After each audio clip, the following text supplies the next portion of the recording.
mataas na maburing pasasalamat at tamang pagsamba sa pangalan ni Jesus. Ang lahat ay magsabi ng Amen.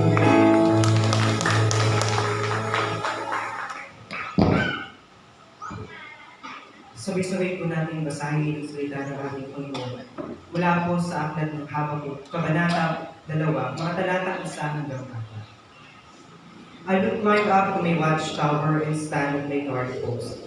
There I will wait to see what the Lord says and how He will answer my complaint. Then the Lord said to me, write my answer plainly on tablets, so that a runner can carry the correct message to others.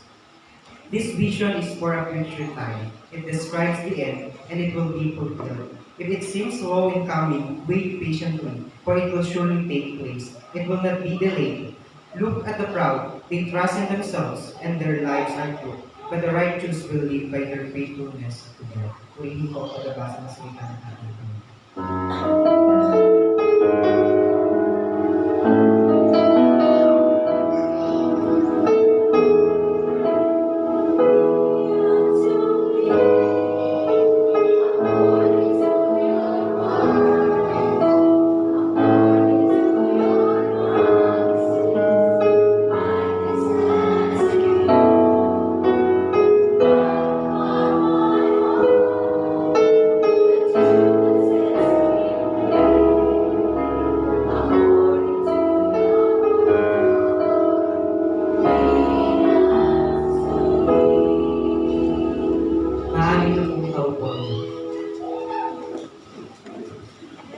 Good morning po sa ating lahat. Na-bless po ba tayong lahat?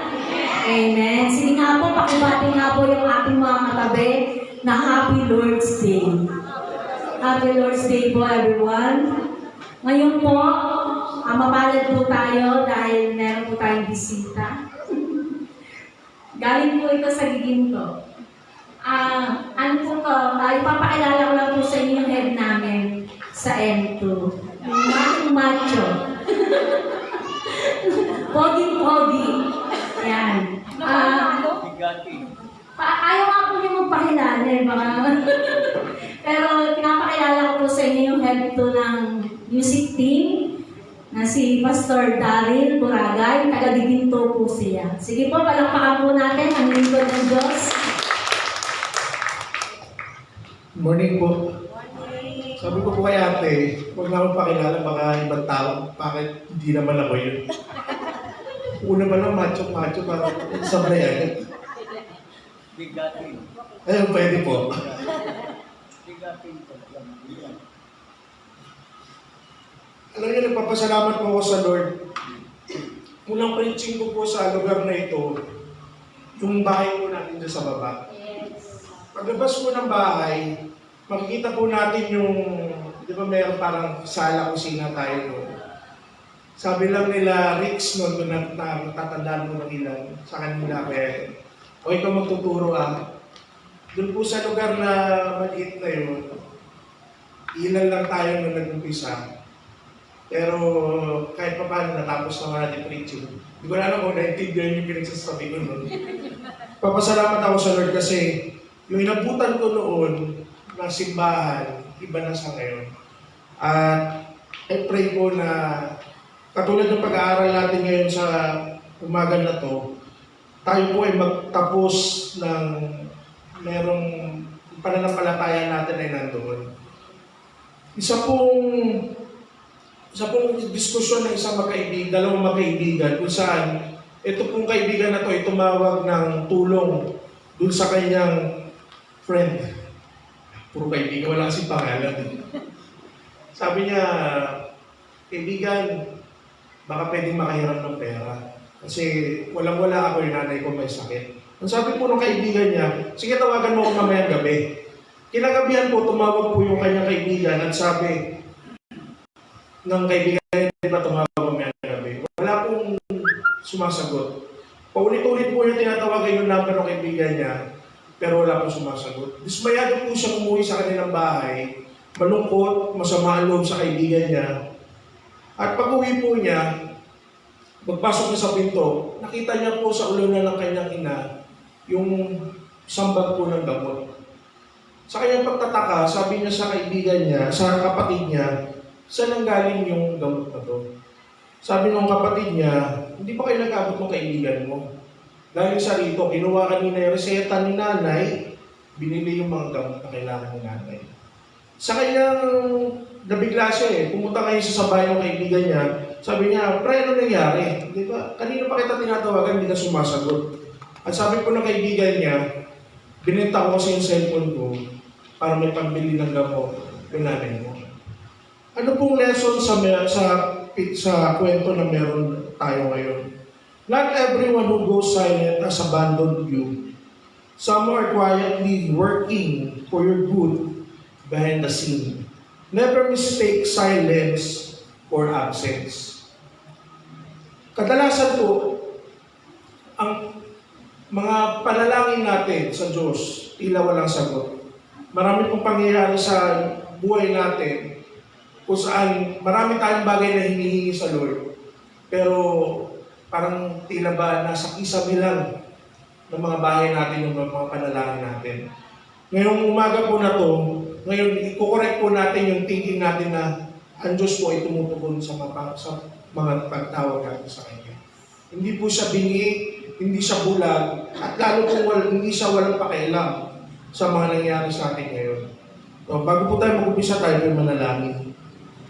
Panginoon, salamat po sa araw na ito. Kami po ay tumutulog sa iyo at humihingi ng gabay habang pinag-aaralan namin ang iyong salita. Bigyan niyo po kami ng karunungan upang aming maunawaan at magpalawanag ng tama ang salita ng katotohanan. Upang kami po ay patuloy na lumago sa iyong biyaya at sa pagkakakilala sa aming Panginoon at tagapagligtas na si Yesu Kristo. Amen. Ang title po ng ating mensahe ngayon ay pinamagatan ko pong sa Tagalog po. Ito po ay pananampalataya naghihintay, pananampalataya nagtatagumpay. Faith that waits, faith that wins. Ako po yung ating pag-aaralan ngayon sa libro po ng Habakuk, kung saan si Habakuk po ay may isang propeta kung saan may maganda yung kahulugan ng kanyang pangalan. Bilang Pilipino, hindi normal po ang pangalang Habakuk, di ba? Pero ang Habakuk po, ang ibig sabihin po ng pangalan ni Habakuk, dalawang bagay po. To embrace and to cling. Sa Tagalog, ano po yun? Yung yakap, saka cling. Ano po yung cling? Sa Tagalog, clingy. Yan. Yan po yung, ano po yung kanyang niyayakap? Ang ibig sabihin po ng pangalan ni Habakuk na embrace, embracing God.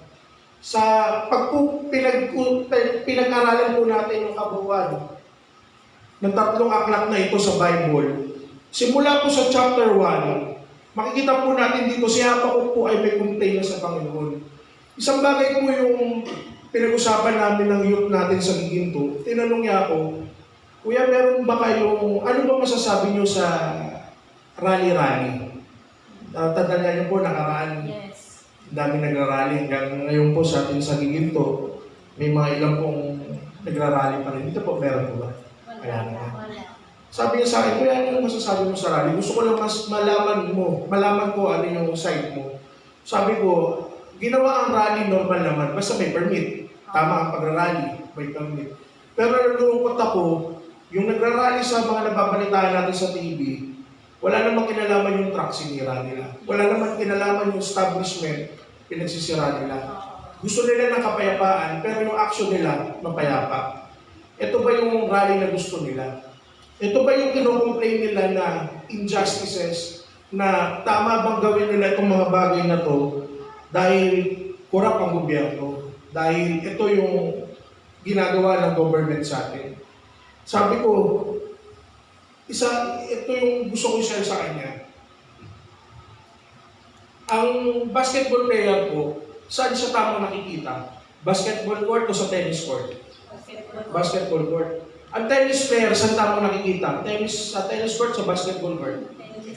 Ang Kristiyano po, saan tamang nakikita? Nananalangin o nagrarally? Isang bagay po gusto ko ipaliwanag sa kanya, na kung saan, ang basketball player, pag nasa tennis court, walang mali. Pero saan siya tamang nakikita? Sa basketball court. Ang tennis player, pag po yan pumasok sa basketball court, wala rin mali dyan.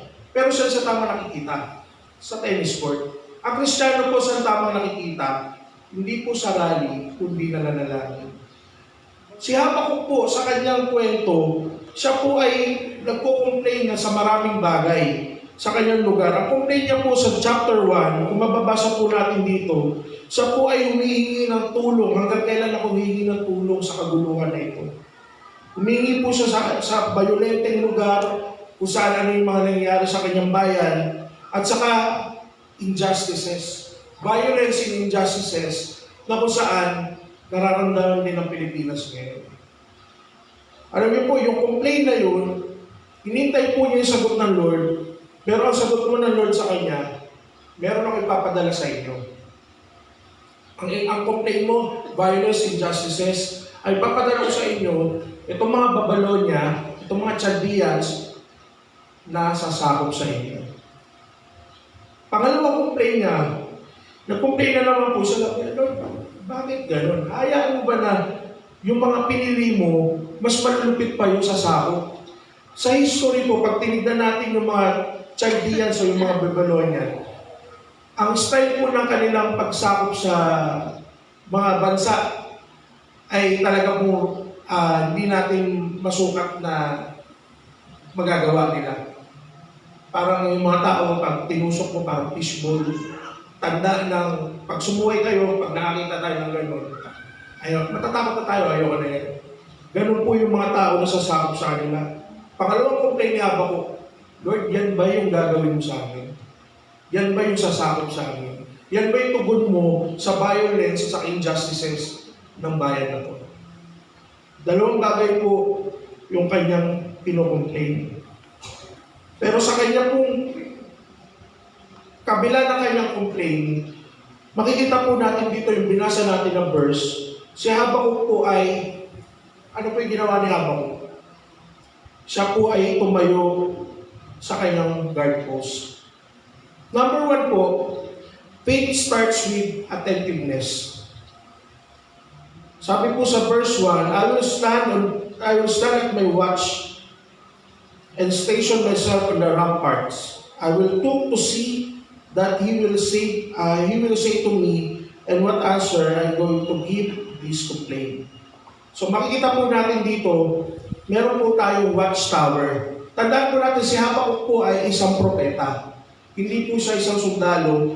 Kung saan pag umakyat po siya sa, alam niyo po yung watchtower, sa mga movies po makikita natin yung, kadalasan makikita natin dyan yung mga namamana, yung mga nagbibigay ng signal pag may mga parating na nakalaban. Di ba yung nagbibigay ng paggabi, may ilaw yan. Pagka nag-ilaw, sabi may susugod sa kanila. Minsan naman biglang may mga trompeta sila dyan para magbigay babala na may susugod sa kanila. Si Habakuk po ay hindi literal na umakyat doon sa ganung pwesto, pero siya po ay, ano po ang ibig sabihin nito? Siya po ay nag-posture po ang kanyang spirito ng paghihintay, pagtingin, pagmasid, at yung kanyang attentiveness na something na pag tayo po ay may inaabangan. Talagang, alam niyo, nung nagtatrabaho po ako sa barko, isa po sa trabaho ng lookout, magmasid. Si Kuya, di ba, pasibat si Kuya. Sa ilang araw po, sa 4 na oras na duty, sa horizon po ng dagat, wala kaming ibang binabantayan, kundi kung may mag-iilaw dun sa horizon. Meron kasi mga bagay na hindi nakikita sa radar na dapat nakikita ng mata. Wala akong ina-expect, wala naman ako nakikita, kadiliman lang. Pero once may nakita kang ilaw, i-report mo agad yun, titignan natin, ano yan, babangga pa tayo dyan, pupunta ba sa akin yan. Ganun ka-attentive ang watchman. Kasi, di ba po, sa movie ng Titanic, ba't lumubog daw ang Titanic? Yung nagbabantayan, no? Nanonood kila Rose, hindi nagbantay. Yung po yung nangyayari pag hindi tayo attentive. No? Sa pangyayari po ni Habakuk, siya po ay umakyat sa matataas na lugar, sa watchtower na to, hindi lang para tumaas at mag-complain sa Lord.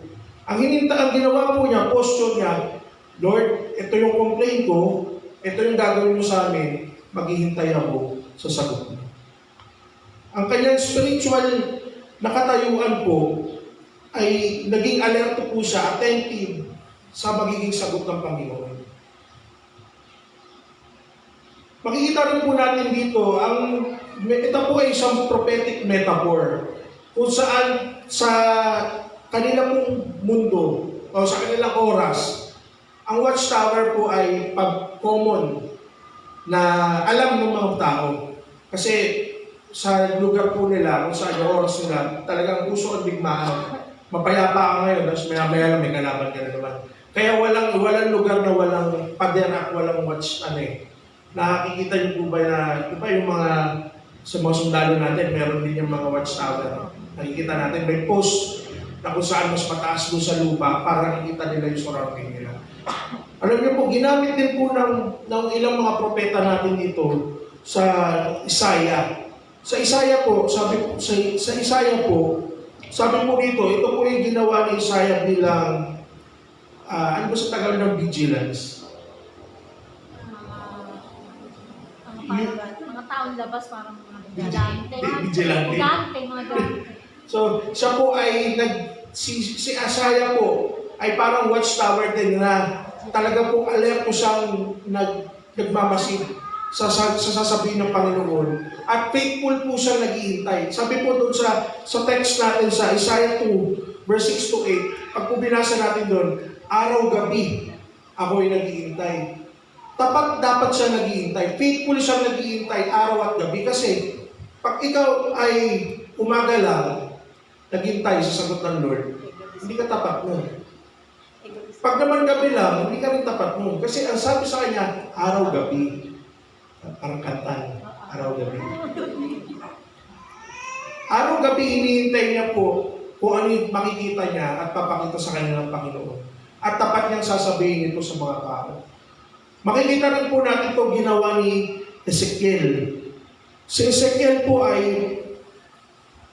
umakyat din po sa watchtower kung saan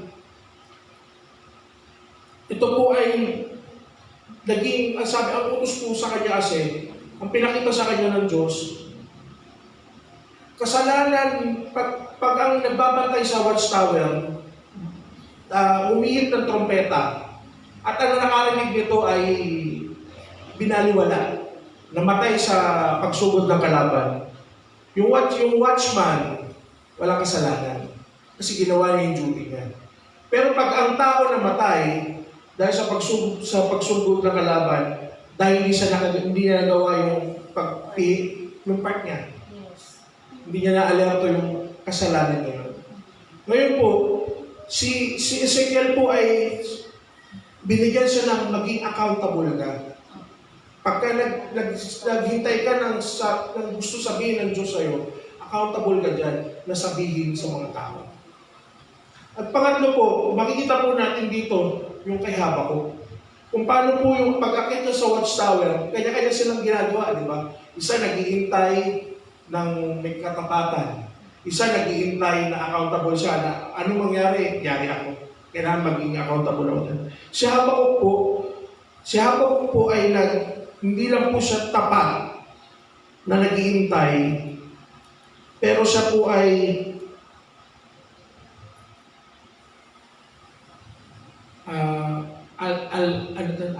alert, attentive na naghihintay. Sa panahon po niya, hindi niya alam kung kailan sasagutan doon, kung anong mangyayari. Ang dami niyang complain, pero ang sabi niya, maghihintay ako sa sagutan doon. Maraming complain tayo, pero wala na anong ginawa natin. Naghumingi ba tayo ng konsulta sa Diyos? Ang dami nating complain sa buhay, sa nangyayari sa ating bansa ngayon. Pero never tayo naghintay, Lord, ano bang gusto mo sa ating bansa? Si Habakuk po, meron po siyang spiritual discipline kung saan yung pag-akit niya sa watchtower ay nagsisimbolize po ng prayerful waiting, attentiveness, and expectation. Ilan po sa atin ang nananalangin? Ilan po sa atin ang nananalangin na may inaasahan? Si Habakuk po, nung siya ay nananalangin, Lord, anong mangyari? Ito po yung nangyari sa amin. Talaga yung complaint niya ay form ng, sabi natin prayer na, Lord, ito yung nangyari sa amin. Pero meron siyang inaasahan. Hindi na siya basta parang nagreklamo. Pero may inaasahan siya sa sagot galing sa Panginoon na, Lord, ito yung nangyari. Anong gusto mong mangyari sa amin? Makikita rin po natin dito, si Habakuk po ay punuwesto yung kanyang sarili, hindi lang po sa pagiging alerto at yung pagiging pasensyoso. Siya po ay talagang willing na maghintay sa tinig ng Panginoon kahit ito po ay kumain ng oras. No? So, ang sinisimbolize po ng watchtower natin ngayon ay hindi po literal na mag-akyatan kayo sa puno, mag-akyatan kayo sa matataas, para doon kayo mag-pray. Hindi po. Ang sinisimbolize po sa atin ngayon ay yung inner stance natin sa Panginoon. Tayo po ba ay attentive na nakikinig sa salita ng Diyos? Tayo po ba ay alerto na yung spirito natin ay hindi natutulog? Laging alert sa hindi tayo madidistract agad. Ang pananampalataya po ba natin ay talaga pong mananatiling nakaposte para pag may sinabi ang Panginoon, ready. Si Habakuk po hindi tumakbo na nagpo-complain. Siya po ay ready makinig sa gusto ng Diyos sa kanya. Ang attentiveness po dito ay ibig sabihin po ay yung pagiging alerto at yung pagkakaroon po ng focus sa pag-iintay. Hindi po basta ang pag-iintay po ay hindi po basta pagpatay ng oras. Pero ito po yung pagmamasid, paghihintay doon sa salita ng Diyos.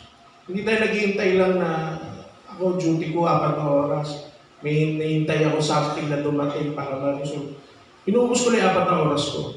Pag walang mangyari, hindi wala. Tapos ang oras ko. Tulog na ako. Tayo po hindi. Lahat po ng hinihingi natin sa Diyos, may hinihintay tayong sagot na kahit umabot na matagal, hihintayin natin yan.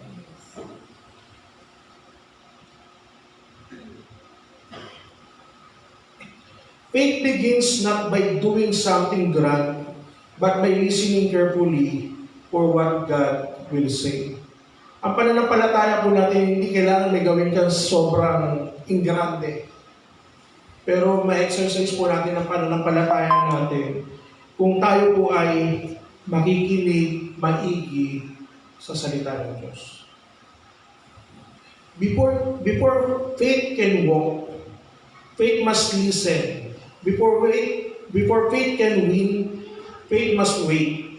And waiting begins with attentiveness to God. So makikita po natin dito na meron palang nangyayari pag nag-iintay. Pangalawa po, ilang oras po ba preaching dito? 3 oras? Hindi ko po kaya 30 minutes lang. Pangalawa po, God's timing is precise, not postponed. Sabi po sa verse 2 to 3, Then the Lord replied, Write down the revelation and make it plain on the tablets, so that the herald may run with it. Verse 3, For the revelation awaits an appointed time, it speaks on the end, and it will not prove false. Though it lingers, wait for it, it will certainly come and will not delay. Sabi po dito sa verse 2 to 3,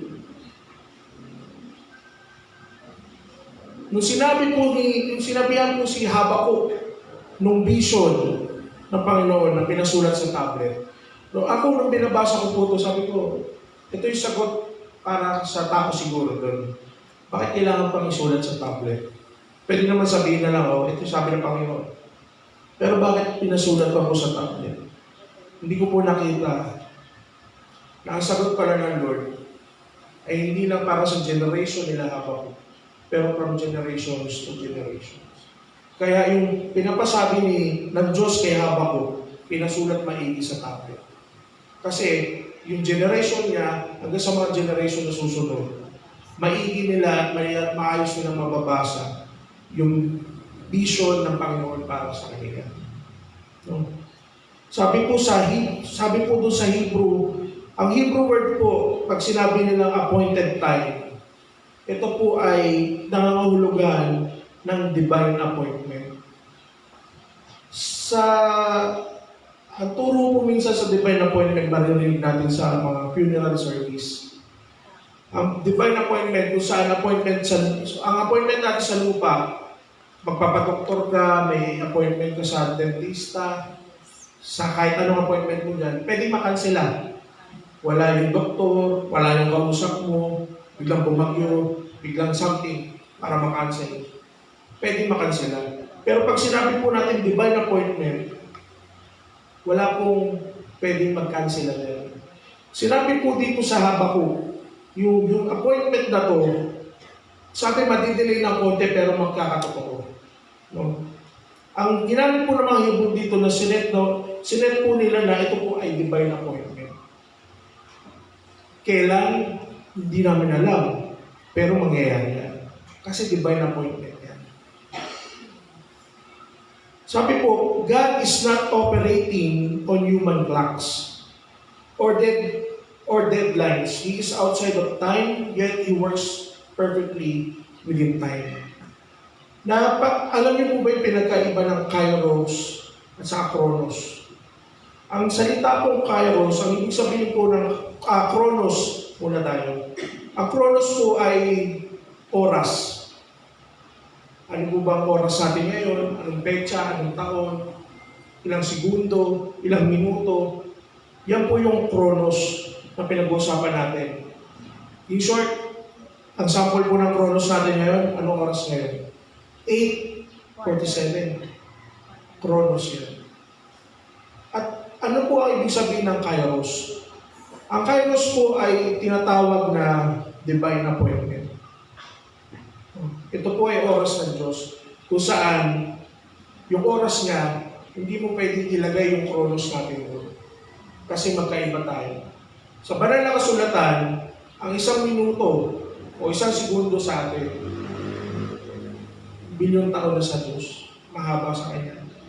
Kaya, huwag tayong maiinip na bilyon taon na pala sa atin, isang segundo lang sa Panginoon. Baka naman, napakabilis ka pala ibigay ng Lord, ikaw lang mainipin. Kasi, yung petsa na gusto mong ibigay sa'yo, yun agad yung gusto mong one click lang. Alam niyo, nung inaaral ko po ito, napapasalamat ako sa Lord. Kasi naiintindihan ko na yung timing niya ay sakto lagi. At hindi na delay. At hindi siya napopostpone. Huwag ko lang ilalagay sa kalendaryo ko. Sabi ko minsan, ang prayer namin mag-asawa, Lord, gusto kong yumaman para makatulong sa iba. Sabi ko, Lord, salamat di mo tinutupad. Kasi tuwing mananalangin kami, Lord, gusto ko yumaman. Nakatingin ako doon sa rep namin. Walang laman. Yelo, tubig. Lord, gusto ko yumaman. Titingin ako sa tokador. Anong gusto natin sa tokador natin sa kusina? May dilata, may bigas, kumpleto. Masusurvive ka. Lord, gusto ko yumaman. Titingin ako sa gano'n. Wala. Hingi ako ng hingi. Lord, gusto ko yumaman. Salamat sa Lord, hindi niya tinutupad, hindi niya ginagawa pa. Kasi sigurado, hindi ko itutulong sa kapwa. Uunahin ko sarili ko. Kasi ngayon pa lang, ang nakikita ko, yung sarili ko. Minsan meron tayong mga hinihingi na ang tagal, ayaw ibigay ng Lord. Bakit? Kasi may inaayos pa siya sa puso natin. Lord, gusto ko ng submarine. Nasa BRT kayo, paano nyo ipapark yung submarine sa inyo? Di ba sabi, Lord, bigyan mo ako ng helicopter. Bakit mag-i-helicopter? Alam niyo, minsan nahihingi tayo sa Lord na natatawa kayo sa submarine ang hihingi natin. Pero pag pinalikan natin yung mga prayer request natin, hindi ba parang nakakatawa na, ay, kailangan ko ba yun? Minsan naisip natin na, Nakakatawa si submarine kasi wala naman tayong dagat dito. Siguro magtataka rin yung mga sundalo pag nagdaan dyan, submarine dito. Pero habang tumatagal ang panahon, maintindihan mo, okay, inaayos pala ng Diyos yung puso ko. Ang tao po ayaw na maghihintay. Ayaw niya naghihintay. Ano pong meron sa instant noodles? Ilang minutes niluluto? 3 minutes. Ikaw, inip na inip. Paluto? Gagaganon mo, hindi na naluto. Di ba minsan natatawa tayo sa mga sample na totoong ginagawa natin. Yes. Pero tayo ba ay nananalangin ng meron tayong kasiyahan sa paghihintay? Alam niyo, nung ako po ay pauwi galing, di ba nga po, nagtrabaho sa barko. Nung pauwi po kami, galing po kami sa Turkey, pauwi ng Pilipinas. 2 sakay po yung gagawin. 2 pong biyahe sa Turkey, Adana to Istanbul. Istanbul to Abu Dhabi, Abu Dhabi to Philippines. Alam niyo, parang 2 araw ata akong walang ligo-ligo, naguluhan ako sa oras. Pero hindi po ako nainip sa biyahe. Hindi ako tagal na yung plan. Tagal ng kapitan. Kaliparin mo na to. Wala akong inip. Kasi alam ko na yung ini-enjoy ko yung mga oras na dadating. Kasi alam ko, Pilipinas na ang sunod nito. Uwihan na. Tayo minsan, meron ba tayo panalangin na na-excite tayo? Alam mo, matagal ang proseso, lagi mo na sa pinag-pray. Pero na-excite ka ba sa pinag-pray mo na kahit wala ka? Kasi alam mo, nabibigay sa'yo ng Lord. Isa pong sample dito, makikita po natin isang illustration kung saan mga nanay, ano po, magkakaintindihan natin sa mga nanay. Pag po tayo ay nabuntis at tayo mga anak ng kapos sa 9 months, ano pong meron? Introvert. Hindi. Ano pong meron sa bata? Delikado po ba sa bata ito? Immature baby. Eh pag po kayo po ay buntis at nanganak ng lagpas sa 9 months, delikado po hindi. Overdue. Makakakain na siya ng dumi. Tingnan niyo po kulang, sobra, delikado. Laging sakto. Ang sagot po ng Diyos, hindi kulang, hindi sa sobra, laging sakto. Bakit siya parang kulang? Bakit lagi siya parang sobra pag sumagot? Kasi chronos. Sa oras natin, doon natin nilalagay, Lord, sasagutin mo yung gusto ko sa bukas na lang. Ikaw na nagdidikta sa Diyos na, Lord, yung prayer ko bukas Tapos ito, yung prayer ni Ate Rona, huwag yan sagutin. Dinidiktahan natin, gusto natin sa mga panalangin natin, dinidiktahan natin lagi ang Diyos na gusto natin sa oras natin, nakatime bound lagi sa oras natin. Pero never po siya sumagot sa oras ng tao. Makikita po natin, pag sobra, masama. Pag kulang, masama. Pag sakto, di ba? Maganda po. Ganyan yung mga, sino po sakto pinanganak? Di ba? Gaganda, no? Pero wala po. Tingnan yung mga kulang, di ba? Malusog din naman. Pero sinasabi ko po rito, ang Diyos sumasagot sakto sa oras niya. Ito overdue to. Kaya parang kalabawang balat. Overdue po. Kulang. Makikita po natin dito na pag kinonect po natin sa mga practical nating pamumuhay, when we are praying for healing, provision, breakthrough, or justice, and it feels like heaven is silent, remember, silence is not absence. Is not absence. God is still on schedule. No? Hindi po absent ang Lord sa mga panalangin natin. May inaayos siya. Huwag po nating gawing mistake, no? Huwag po nating pag-isipan na mali yung pag-iintay at pag-aaksaya ng oras. Waiting time is often God's training time. Kung tayo ay naghihintay, tinitrain tayo ng Panginoon. Ano po yung tinitrain sa atin? Inaalay niya po yung ating mga puso doon sa gusto niya para sa atin. Trusting God's timing means letting go of your timetable and embracing His. So makikita po natin dito, trusting God's timing is letting go of your timetable. So ngayon, kaya po ba natin sabihin, Panginoon, yung oras ko hindi na sa akin, sa iyo. O hindi pa rin. Mainipin pa rin. Ngayon po, imbis po tayo ay magtatanong na, Lord, ba't ang tagal? Ang tanong na po natin ngayon, Lord, ano yung gusto mong ituro sa akin ngayon? Kaya po pag nanalangin tayo, enjoy po natin yung time na walang sagutan, Lord. Tanungin natin, Lord, ano yung gusto mong turo sa akin habang nananalangin ako, habang hindi mo sinasagot. Yung po yung hanapin natin. So pag nahanap natin yun, nakita natin yun, may enjoy natin yung proseso ng pananalangin.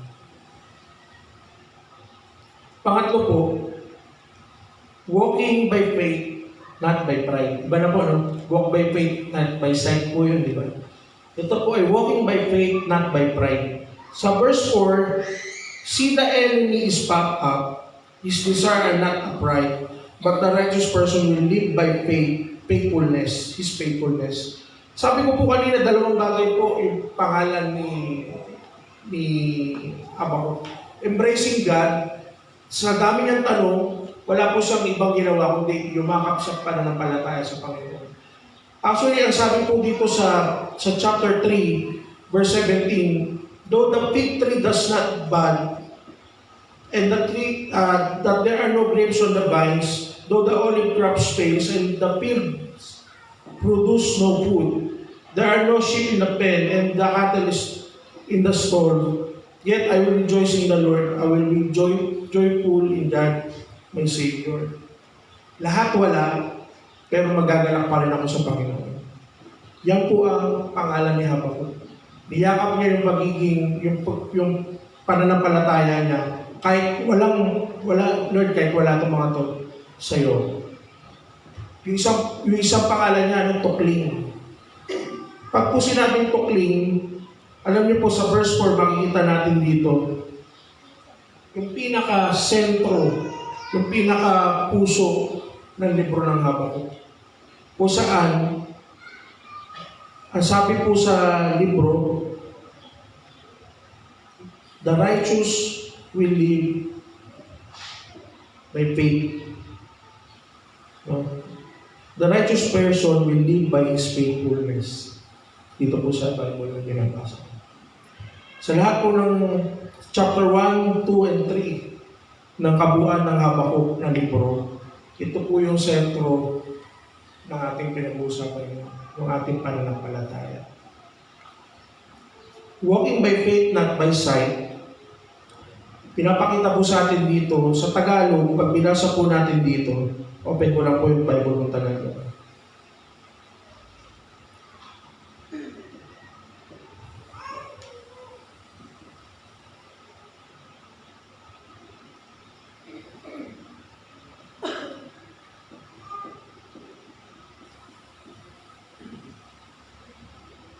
Sabi po sa verse 4, tignan mo ang mga taong mapagmataas, hindi matuwid ang kanilang pamumuhay. Ngunit ang taong matuwid ay nabubuhay dahil sa kanyang pananampalataya.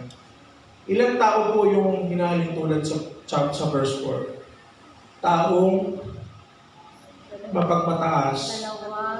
Pangalawa po, ngunit tignan mo ang taong matuwid. Sa verse 4 po sabi ko, tignan mo ang mga taong mapagmataas. Tapos, biglang sabi niya, ngunit ang taong matuwid. Tatlo, apat. Ang dami po ah. May friends sila. So makikita po natin dito, may taong mapagmataas at taong matuwid. Pinapakita po sa atin ni Habakkuk, una, na pag tinignan po natin yung buhay ng mga proud o yung mapagmataas, makikita po natin yung buhay nila ay sila ay naghahari sa kanilang Sarili lang. Naniniwala sila kaya nila lahat gawin. Wala silang pakialam sa Diyos. Okay lang kahit na bali-baliko yung ginagawa nila. Kasi ganun sila ka-trust, no, sa sarili nila. Kasi nga, yun yung mapagmataas eh. Pero sabi naman po, pag po ang lobo pinuto, walang laman. Ang mayabang po, mataas, pag pumuto, walang laman. Ito po yung mga proud. Depends on their strength, not God's. Rush ahead and unwilling to wait. Ito po yung build crook lives because the foundation is themselves. No, kahit bali-bali ko yung gawin nila, wala silang pakialam. Pride is not just arrogance, it's substituting God with self. Sabi po dito sa rush ahead, unwilling to wait. Ito po ay isang gustong-gusto ni Satanas na ginagawa ng isang Kristiyano. Yung gumawa ka ng agad-agad nang hindi ka nagkukonsulta sa Diyos. Ano po ang nangyayari pagka tayo ay agad-agad nagkaroon ng something, problema, nang hindi tayo nagkukonsulta sa Diyos, agad-agad tayong kumilos. Failure. Ang ending, ang dulo nun ay sisi pa sa Diyos. Yan po ang gusto ni Satanas sa atin. Kaya never po natin siyang papalalamunin sa ganyan. So kung may gagawin po tayo, sabi dito, ang proud po, rush ahead, mabilisan, paspasan ng gusto. Ayaw nila na nag-iintay. No? Pero tayo po bilang Kristiyano at mga tapat na Kristiyano, tayo po ay hindi ganito. No? Sabi po dito, pride shows up when we say, I saw this way, I controlled that outcome. It's at saka po, because of it, God's cup, no? God's God, Tagalogin ko naman. Wala na ang Diyos sa kanyang equation. No? Pag makikita natin, pagka tayo ay ma-pride na, meron ka ng pride sa puso mo, para bang kaya mo lahat i-solve nangyayari sa'yo? Ako lang mag-isa. Hindi ko kayo kailangan, ako lang to. Lalo-lalo na, wala na sa equation ng buhay mo, hindi mo nakasali si Lord. Parang si Lord ay nasa simbahan na lang at di kayo na nakasama pagbaba mo ng simbahan at pag-uwi. Parang feeling mo nandito lang si Lord kasi pagbaba mo ng hagdan, ikaw na yun. Ako na to, Lord. Tsaka na sa church. Hindi po ganun. So, pero makikita po natin dito, yung buhay po na sinasabi ni Habakkuk, kung ikaw naman ay righteous. Ito po yung the way of the faith, ng mga faithful po. O contrast po ito sa kanina. Sabi po, faith here is not just believing once, it's a continuous lifestyle of trusting God, step by step. To live by faith means waiting when God says wait, moving when God says move, holding on everything says let go. And tapos po, makikita rin po natin dito, yung faith is not optional. Ito po ay essential sa Christian living. Simula po nung tinanggap natin ang Panginoon Jesus bilang pagtigapagligtas sa ating buhay, yung pananampalataya po ay hindi yan kasi yan po essential. Hindi po yan optional na wala. Kasi pag wala kang pananampalataya, paano mo tatanggapin yung Diyos na hindi mo nakikita? Diyos na nababasa mo lang. So kailangan natin ng pananampalataya. So ang application po nito, sa lahat ng desisyon natin, including po yung pera, pamilya, career natin, kahit sa ministry, piliin po natin maglakad sa pananampalataya kesa sa pagmamayaman. Meron pong contrast itong dalawa na to. Yung dalawang destinies na to, no? Pride looks strong. but collapse. Faith looks weak, but it conquers. Lahat po na ma-pride, mukhang malakas yan, pero mabilis mabuhay. Pero ang mga may pananampalataya, pag tinignan, parang mahina agad. Pero sila'y nananalo sa buhay. Pride tries to control the future, but in the end, distraction. Faith surrender to God's future and ends in life. Pinakita po sa atin ni Habakuk yung dalawang principle ng pamumuhay. Mamili po tayo. Doon ka ba sa principle ng pride o doon ka sa principle na may pananampalataya ng faith? Sabi po sa Matthew 7 verse 24 to 27, illustration kung saan may nagtayo ng bahay sa batuhan at sa buhanginan. No? Sa katigasan ng ulo, saan ka magtatayo? Kahit saan na lang. Kahit mabuhangin yan. Pero dahil ikaw ay marunong sumunod, saan ka magtatayo? Sa mga batuhan. So makikita po natin dito, pride refuse to wait. So faith is patient. Pride may seems to win now, but it loses in the end. Faith may looks losing now, but it wins in the end because God's promise never fail. So conclusion ko, parang natutulog na iba eh. Tapusin na po natin. Sabi ko, hindi kami tulog ha. Hindi kami tulog. Alam niyo po, pinakita po ni Habakuk dito yung pagkakaroon po ng prayerful, no? Yung pag-expect po niya sa kanyang mga panalangin. Doon po yung trust is vision, it may delay but it is certain. And live by faith, not by pride, not fear, not despair. So sa atin po mga may hinihintay na sagot sa Diyos, huwag po tayo susuko. God's timing is perfect. Sa mga nagtatangka po na mag-rely na sa sarili niyang lakas, huwag po, surrender po natin yan. Piliin po natin mabuhay na may pananampalataya. At sa mga, meron po mga kaguluhan, kabigatan na nararanasan, tandaan po natin na the righteous shall live by faith. That is how we endure until the day God's vision is fully revealed. So tandaan po natin, the righteous shall live by faith.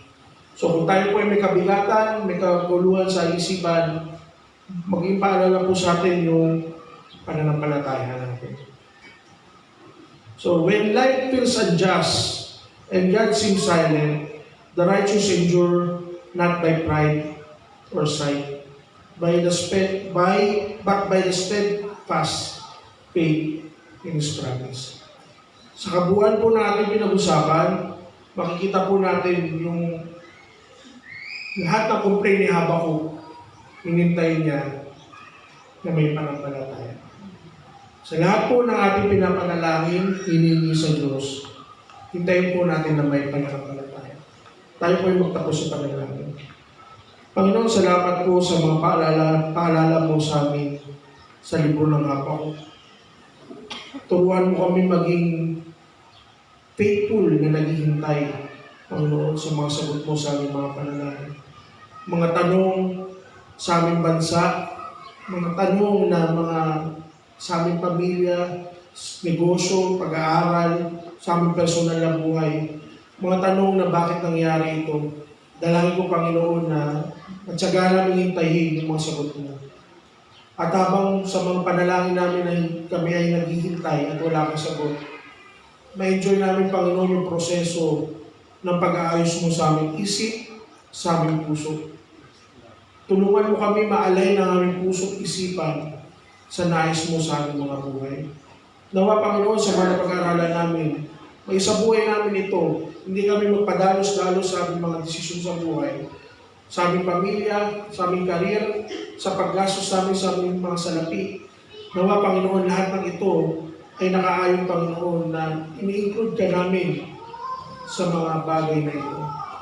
Lord, salamat dahil naiintindihan namin na pag di mo kami sasamahan at wala ka sa aming buhay, kapahamakan ang dulo nito. Salamat po sa mga paalala na to at kayo po ang patuloy na sumama sa amin sa mga susunod pa po ng mga oras namin dito sa lupa. Maraming po salamat sa iyo pong pinakamataas sa papuri ko samba sa pangalan ni Jesus. Amen. Good morning po. Thank you po.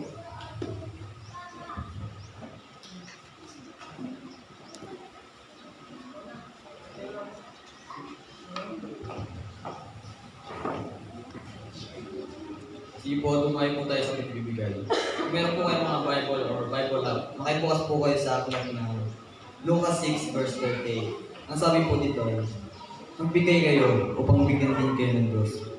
Ibabalik sa inyo ng sobra-sobra at umaapaw ang ibinigay ninyo. Sapagkat kung paano kayo magbigay sa iba, ganun din ang pagbibigay ng Diyos sa inyo. Tayo po yung manalangin. Panginoon Diyos, pinupuri at pinasasalamatan niyo po namin sa araw nito. Panginoon, maraming salamat po sa mga taong nagbigay ng kanilang mga ikapo.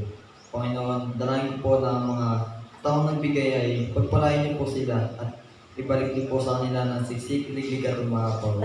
At sa mga hindi naman po nakapagbigay, ay dalangin po namin na sila po ay pagpalain niyo din po ang araw-araw nilang pamumuhay.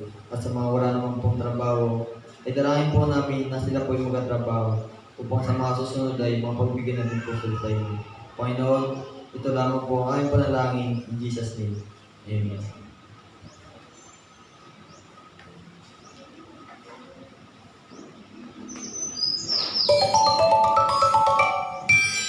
Hi, Kevin!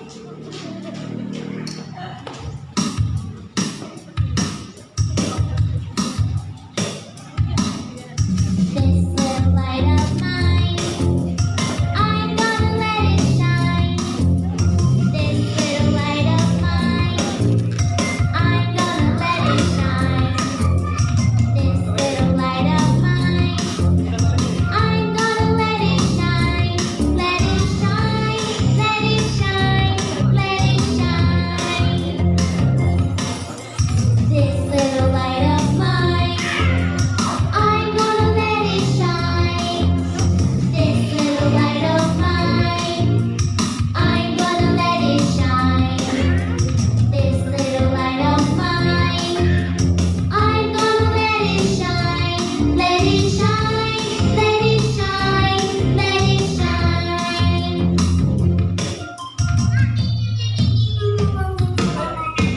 Everywhere I go, I'm gonna let it shine. Everything I do, I'm gonna let it shine. This little light of mine, I'm gonna let it shine. This little light of mine, I'm gonna let it shine. This little light of mine, I'm gonna let it shine. Let it shine, let it shine, let it shine. Let it shine, let it shine, let it shine.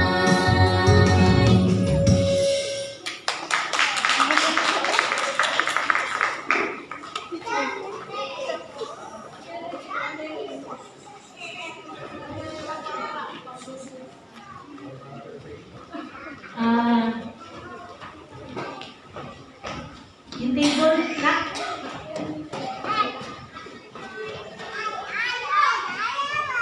Magkakaroon po tayo ng special offering para po sa kay Tatay Pake. Yan. Para po makatulong po sa kanilang pamilya. Sige po, nagkakaroon po tayo ng yung pong mga may gusto gusto na tumulong po sa pamilya po nila Tatay Paki, Nanay Emma. Andito po yung basket na rin.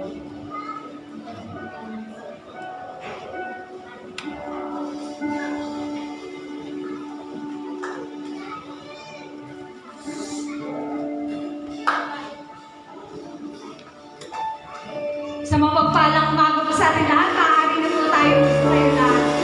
Upang purihin at sambahin ang ating Diyos na buhay. Isa nga po malakas na palakpakan naman po. Maaari po ba ang bawat isa ay kung tama yan? Praise God! Hallelujah!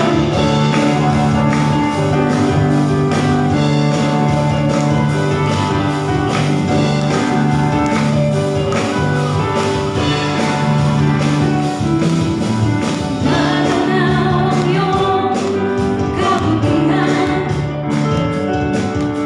sa bawat taon na nagdaan.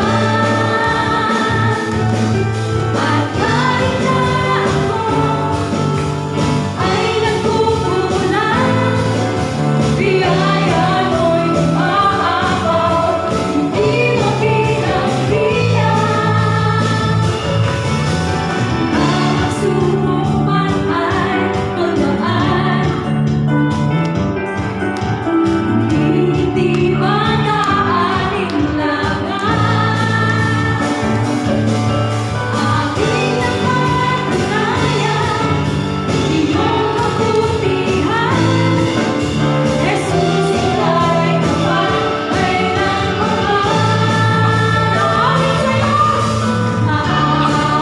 sa'yo, aawit sa'yo, aawit sa'yo, katapanan mo'y ihahayag.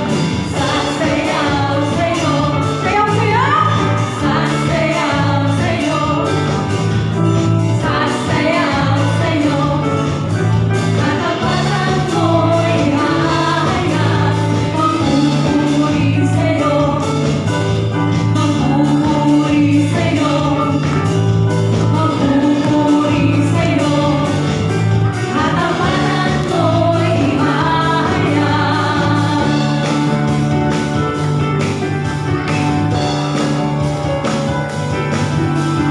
Nananaw ang iyong kabutihan, amen. Sa bawat taon na nagdaan. At kahit na ako ay nagkukulang, biyaya mo'y umaapaw, hindi mo pinagbilang. Ang pagsubok man ay dumaan, hindi mag-aalinlangan. Aking napatunayan, iyong kabutihan.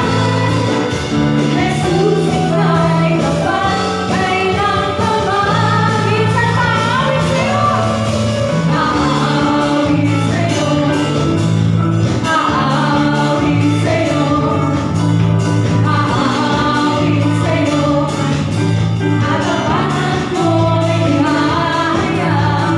Sasayaw sa'yo, sasayaw sa'yo, sasayaw sa'yo, katapanan mo'y ihahayag. Magpupuri sa'yo, magpupuri sa'yo, magpupuri sa'yo, katapanan mo'y ihahayag. Katapanan mo'y ihahayag. Katapanan mo'y ihahayag. Praise God, hallelujah.